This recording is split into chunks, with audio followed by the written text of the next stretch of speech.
வருஷத்துக்கு ஒரு தடவை அக்ஷய திருதியை வந்தாலே பிடிச்ச நகையா வாங்கிட்டு இருந்தேன். இந்த வாட்டி பவுனி 1 லட்சம் போயிட்டு 2 வருஷமா ஒண்ணுமே வாங்க முடியலையே. இப்போ 1 கிராம் வாங்கறதுக்கே தண்ணாருதே. டிவியாவது வச்சு பாப்போம். நண்பர்களே, நீங்க எல்லாம் நினைச்சிட்டு இருக்கலாம், அக்ஷய திருதி வருதே, ரேட்டு பாட்டுக்கு ஏறுதே, தங்கம் எப்படி வாங்குறது அப்படின்னு யோசிப்பீங்க. உங்களுக்கான பரிகாரம் தான் இது. தொடப்பத்தை வாங்குங்க. இந்த தடவை இத வாங்கிட்டீங்கன்னா அடுத்த தடவை போதுங்கிற அளவுக்கு தங்கத்தை குமிச்சு வைப்பீங்க. தொடப்பம் வாங்கணுமா? புதுசா இருக்கு. ஒரு தொடப்பம் வாங்கினா போதும், அடுத்த தடவை 1 பவுனாச்சும் கண்டிப்பா வாங்கி விடுவீர்கள். ஒரு தொடப்பத்தை வாங்கி என் பேச்ச கேட்டு யாரு வாங்குறீங்களோ அடுத்த அக்ஷய திருதி வரும்போது அவங்கள கோடீஸ்வரர்களா மாறிடுவீங்க. பேசாம இந்த வேலையை பார்க்க வேண்டியதுதான். ஹலோ அண்ணாச்சி, ஹலோ சொல்லுங்கக்கா, நல்லா கேட்டுக்கோங்க. எனக்கு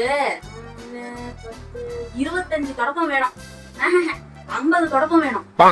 என்னது இந்த அக்கா இந்த ஏரியாவே பெருக்க போகுது போல. ஏதோ எப்படியோ தொடப்ப வியாபாரம் பயங்கரமா போகுது. சொல்லுங்கக்கா, எவ்வளோ ஆச்சு? 4000 ரூபா ஆகும்க்கா. அனுப்பி விட்டுருங்க, காசு அனுப்பி விட்டுறேன். விடுகாலையில ஒரு 4 to 6 அனுப்ப முடியுமா? எப்போ நான் 6 மணிக்கு தான் கடையை தொடப்பேன்.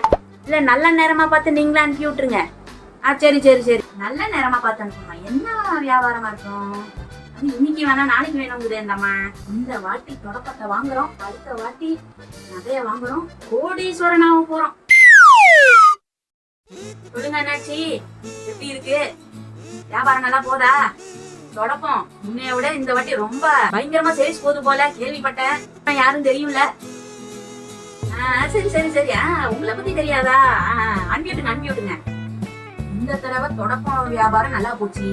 அடுத்த தடவை அக்ஷய திருதிக்கு மாக்கோட வியாபாரத்தை அதிகப்படுத்தி நம்ம ஒரு கமிஷனை வாங்கிட வேண்டியதான். இத்தனை தொடப்பம் இருக்கு நம்ம வீட்டுல. ஏங்க இவ்வளவு தொடப்பம் வாங்கி வச்சிருக்க? என்னடி, நான் தான் வாங்கினேன். அடுத்த வருஷம் பாரு, அம்மா கோடீஸ்வரியாக போறேன்.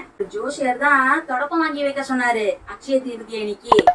அவர் ஒண்ணுதான் வாங்க சொன்னாரு. நான் தான் எக்ஸ்ட்ராவா வாங்கி இன்னும் நிறைய நகை சேருமேன்னு சொல்லி வாங்கி வச்சிருக்கேன். ஒரு வைரல் ஜோசியக்காரன், அவன் சொன்னது கேட்டாமா வாங்கினேன். அம்மா ஃப்ராடு வந்தாலு. உண்மையாடி சொல்ற? ஃப்ராடா? ஐய, ஃப்ராடா இருந்தா என்ன, தொடப்பம் ஒண்ணும் வீணா போகாது. இத்தனை தொடப்பத்தை ரிட்டர்ன் பண்ணுமா நீ? நல்லா சின்ன வயசா இருக்கும் போது ஒரு தொடப்பம் 25 ரூபா, இப்ப பாரு 120 ரூபா 200 ரூபா வரைக்கும் போகுது. 15 வருஷம் வெயிட் பண்ணா கூட ஒரு தொடப்பம் 1000 ரூபா கூட போகும் தெரியுமா? இன்வெஸ்ட்மெண்டா?